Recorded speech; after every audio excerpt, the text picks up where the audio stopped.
get my motherfucking shit right. Man, you need to get my shit right. That shit crazy. Yeah! Okay. 1, 5, and 10. 1, 5, and 10. While the camera's still rolling. Okay? I'm going to set it up. Ready? Let's go. E-A-G-L-E-S, Eagles! Yes, what is going on, Eagles Nation? It is your man, War Eagle, and welcome to Eagle Vision. Now, I'm absolutely delighted to be here with you all today, okay? And welcome you all to my channel for the first time. This is the first video I'm going to be doing on the Eagles, man. And on this channel, we're going to be talking birds. And if you guys are from wherever you are, I'm a fellow Philadelphian. I live down here in the DMV, which is the Washington, D.C. and Virginia area, okay? And one thing that I do notice from being down here, there are Eagles fans everywhere. And in this particular area, it's a lot of Dallas Cowboy fans, which is very unfortunate, okay? But what I do know is that I've been to San Francisco, okay? I've been to Pittsburgh. I've been to Dallas, as you guys saw in the opening video, okay? And what I know is there are Eagles fans everywhere. So if you're an Eagles fan, no matter where you are, whenever I like to travel, especially in Baltimore, I love to go to Eagles bars, okay? So a part of this channel, I want everyone to be interactive. I want everyone to leave your comments about whatever the topics are that we're talking about, man. And whatever city you are, shout your city out, man. And whatever bar you in, let us know, or whatever Eagles bar that you go to when the season starts up and we get rid of this, this stuff that's been going on. I don't really want to say and get in trouble, you know what I'm saying? But you know, that's out there, okay? Once everybody is good to go, when they go ahead and let us know what's up, I personally, okay, will be looking to be in your city and be looking to be at your Eagles bar, okay? Because I love to get down and I love to get up with my Eagles fans, and this is what it's all about, okay? So on this particular channel today, we're going to talk about the coaching, okay? We're going to talk about just who is the Eagles coach and Nick Sirianni, okay? If you're like me, all right, this is the first time where I've been down on the Eagles to a point where I didn't even know who the coach was, almost a month ago. And then I had to do some digging because once they told us who the coach was, nobody knew who the coach was, okay?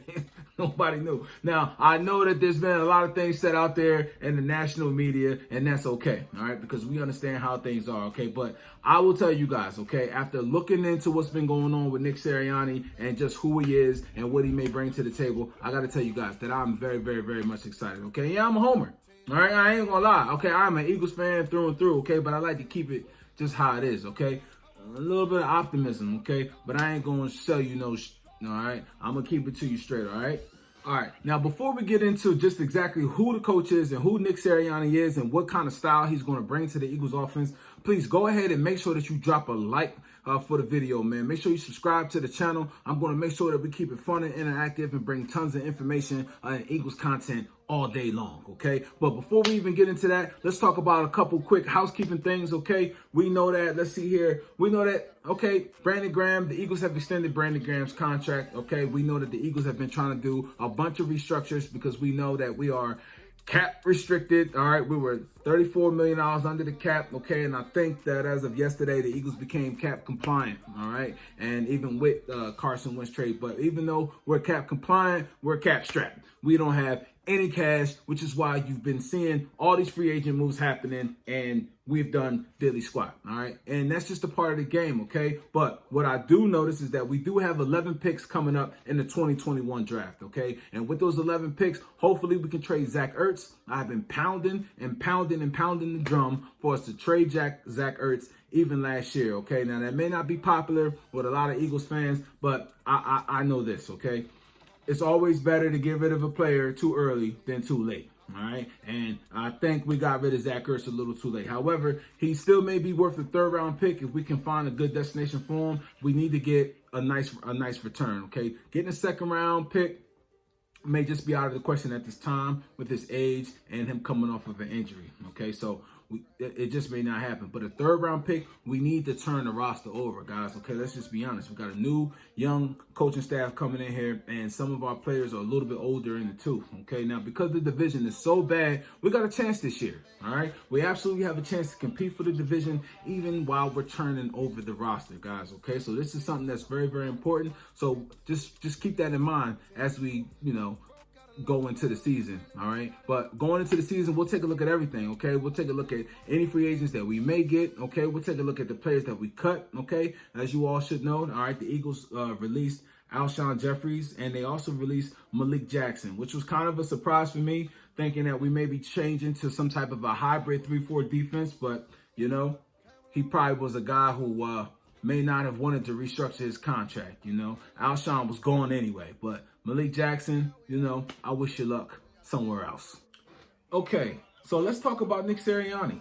Okay, let's talk about him. All right. So what do we know about Nick Sirianni? Okay, well, we know that he's young. All right. We know that maybe he's a little inexperienced. Okay, he's never been a head coach before. He's never called his own plays before. Okay, but what difference does that make? Let's look into what we really know about Nick Sirianni. We know he's a football guy. Okay, we know that he played in college. We know that his dad coaches. We know that his brothers played. We know that his brothers coaches. Okay, so he comes from a football family. Okay, what we also know about Nick Sirianni is that he was a quarterback coach and a wide receivers coach. Okay, and the key thing, guys, the really key thing that you should know about Nick Sirianni is the fact that when Frank Reich, okay, I'll say our beloved Frank Reich, okay, at least my beloved Frank Reich, when he left us and he went over to Indianapolis, okay, the very first coaching hire that he needed to make was Nick Sirianni, okay? Now, we look at the offense that's been over there in Indianapolis, okay, over the past 3 years. We see that they went with Andrew Luck, and they had to go to Jacoby Brissett, and then they wound up with Phillip Rivers, okay? And if you were like me, I thought Phillip Rivers' career was over. I maybe kind of should have retired 2 years ago, okay? But somehow, some way, I don't know what you guys saw, but my eyes saw a revitalized Phillip Rivers who gave it one last hurrah, okay? And he was able to have such a good season in part due to the coaching by Nick Sirianni and Frank Reich and the rest of the offensive coaching staff that's there, okay? Now, I looked at the Colts offense, and I remember after Frank Reich leaving, our offense just looking kind of stagnant with Carson Wentz and a couple different things that was happening, just like, no, what happened to the offense that we had when Frank Reich was here? Well, what I noticed, what I saw was that offense that was there, okay? And if you want to make the connection, Frank Reich and Nick Sirianni were together in San Diego, okay, before Frank Reich came here, and then he wound up going over to Indianapolis, okay? So these guys had history with one another, okay? And Frank Reich speaks volumes about who Nick Sirianni is, okay? So we have to give him a chance, all right? Now, what I want to do is just take a look at the Eagles coaches that we've had, okay? Now, we know the coaches that we've had. We've had 4 coaches now in the past 20 years, okay? We've had Big Red, all right? Andy Reid, we love Andy Reid, okay? Then we had Chip Kelly, okay, and then we had Doug Peterson, all right? My God, Doug, man, I love you, Doug. I do, man. Doug, if you ever watch this, man, you were my God, man. And Carson, he ran you out of town, man, and now he's gone too. So I can't even boom. But if we do play Indianapolis, it's going to happen, man, okay? And now we're moving on to Nick Sirianni, okay? But, guys, if we take a look, let's see what Andy Reid did in his first year, okay? So maybe we want to give Nick a little bit of grace in his first year, okay? Especially coming in cap strong his first year, okay? Now, he does have the 6th round pick in the draft, okay? And he does have 11 picks to work from. And hopefully we can get him a couple more with a couple more trades that we may be able to work out, okay? But let's look at Andy Reid, all right? I mean, Andy Reid came in 5-11 his first year, okay? Now, we know Andy Reid, after that, flipped it on his head, okay? And went 11-5, 11-5, 12-4, 12-4, 13-3. Had one bad year at 6-10, and then he flipped that back on his head at 10-6, okay? And then he went out on a winning record, you know. It was time for Andy to go. I'm not mad at that whole situation. He was ready to go. He needed a coaching change. It worked out great for the both of us in the long run, okay? Now, Chip Kelly came in, all right, 10-6 his first 2 years, but we know how the rest of that turned out, okay? So there's no need for us to sit there and go through that, all right? All right, and even Doug Peterson, okay? Doug Peterson, 7-9 his first season, okay? And then he was able to turn that around to a 13-3 Super Bowl run, okay? Now, I'm not putting those type of expectations on a guy like Nick Sirianni to come in here and try to turn this thing around and get us to the Super Bowl in his second year, okay? That's unrealistic expectations, okay? But I do think that there's some young talent on this team, a lot on the offensive side of the ball, that I'm very interested in seeing how he cultivates that offense. Now, one of the things Nick Sirianni talked about was being multiple on offense, okay? All right? Being a team that's very smart situationally and just being multiple, okay? And as I talked about, he's had Andrew Luck, Jacoby Brissett, and Phillip Rivers, okay? 3 different quarterbacks with 3 different skill sets and levels of capabilities, okay? All right. Now, let's just look at what they were able to do, okay, as far as when he came in. Now, he know before he got there, the Colts weren't having the best season, all right? And when him and Frank Reich got there, it looks like they were 8th in the league in win-loss percentage, okay? And then when they had Jacoby Brissett, they slipped a little bit down, 17th to middle of the pack, okay? But then they jumped back up to 7th in the league in win percentage, okay? All right, 8th with Phillip Rivers and 8th in the league with Phillip Rivers in points, okay? 8th in the league with Andrew Luck and with Jacoby Brissett. Unfortunately, all right, they were middle of the pack, okay? Not to, dog Jacoby Brissett or anything like that, all right? But let's just look, okay? Let's just look at this. In rushing, okay? In 2018, when they had Andrew Luck, they were 20th in rushing. You had Andrew Luck. What are you running the ball for when you got Andrew Luck, all right? And then Andrew Luck was getting some of those rushing yards as it was, okay? All right, but they were 16th in the league in rushing touchdowns, okay? Now, let's look at the next year. Jacoby Brissett is your quarterback, okay? You go from 20th in rushing yards to 7th in the league in rushing yards, okay? Because you realize that you didn't have that much of a talented arm at quarterback, so to speak, okay? And they needed to change up the way that they were running the offense, okay? So 7th in yards and 10th in total touchdowns in rushing, okay? Between Jacoby Brissett and the running backs who were there in 2019. Now look how it flips back on his head to a little bit more of a balanced attack when Phillip Rivers, okay, in Indianapolis in 2020, in rushing, they were 11th in the league in rushing, okay? 6th in the league in touchdowns. All right, so that just lets you know what's going on, okay, and how they're able to do things. We can go to the passing yards, and we can look at that as well, okay? With Andrew Luck, they were 6th in the league in passing yards. Of course they were, okay? With Jacoby Brissett, unfortunately, they were 30th in the league in passing. So it says, okay, all right? And then with Phillip Rivers, miraculously, they were 11th in the league in passing, okay?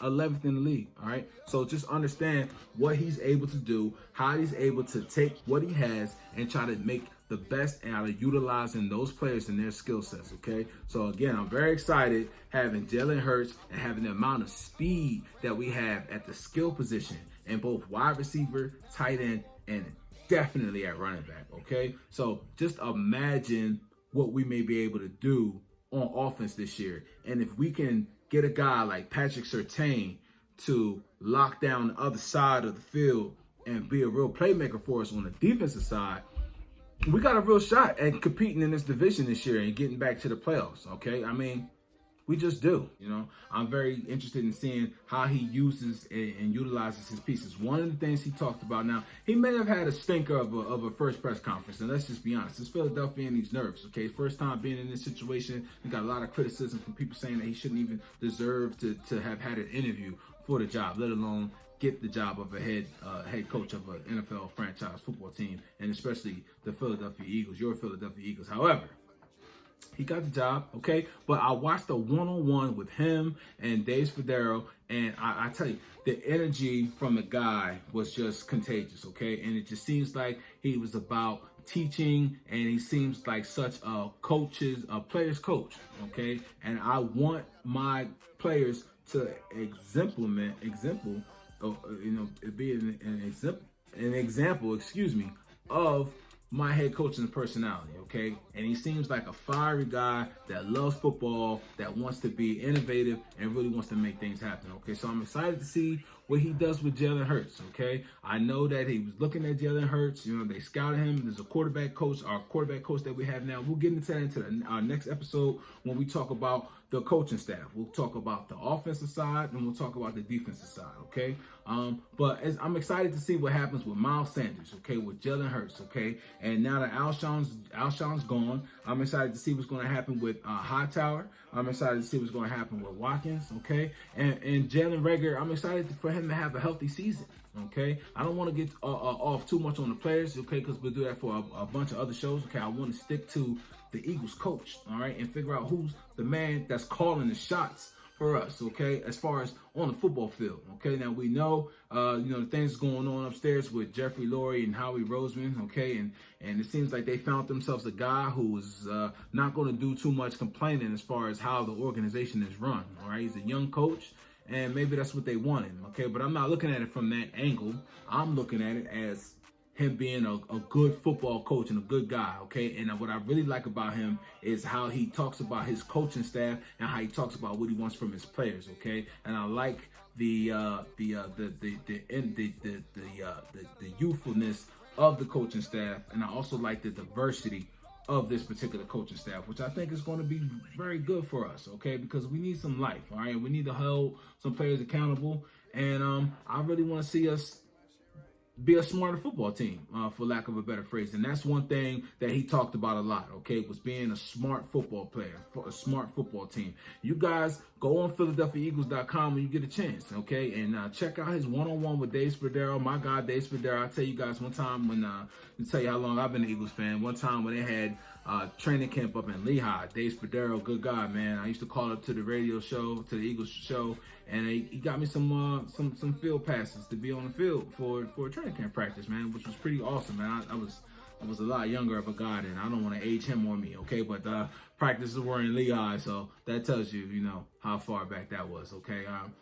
So anyway, guys, that's all I have for you guys, man. I just want to talk about who the coach was, and I want you guys to understand, well, I think we're in good hands, and we got to give the coach a little bit of a grace period, okay? All right? I'm really excited to see what he does on the offensive side of the ball and how he puts those things together, all right? What direction they're going to go in the draft and how he works with Howie Roseman in that whole situation, all right? I don't like the fact that Howie has that much power again, but we'll save that for another episode, We'll just save it for another episode, all right? Hopefully, we can get Jalen Hurts, maybe another weapon. I'm really interested in Jamar Chase, all right? And if not, okay, maybe the linebacker from Penn State, maybe we can get Patrick Surtain's son, okay? Because we need a shutdown corner, and if we can get a shutdown corner, all right, to go along with Darius Slay on the outside, I think I might be more in favor of that, okay? Because we've seen the bad corner play that we have. But again, I'll save that for another episode, guys. I don't want to get into too much, okay? I just wanted to take a look at who Nick Sirianni was, okay, and how he came to be our Eagles coach, all right? So, till the next time, guys, make sure that you like and subscribe to the channel. Make sure you leave a comment. Let me know what you think about the Eagles hiring Nick Sirianni. If you think that he should have hired another coach, okay? If you think that he'll be gone within the next 2 years, okay? Or what you think is going to happen, all right? I'm optimistic. I hope you guys are optimistic, okay? We'll see, all right? I'll get at you guys with another video, okay? We'll update what's going on with the Eagles, and we'll get into the coaching staff, okay? And then we'll dive into what's left in the scraps of free agency, if there's anything left for us, and we'll definitely get into the draft. And then after the draft, you know what it is, okay? It's OTAs, training camp season. All right, that's it, man. Birds forever. I'll holler at you guys, man. Till the next time, we out.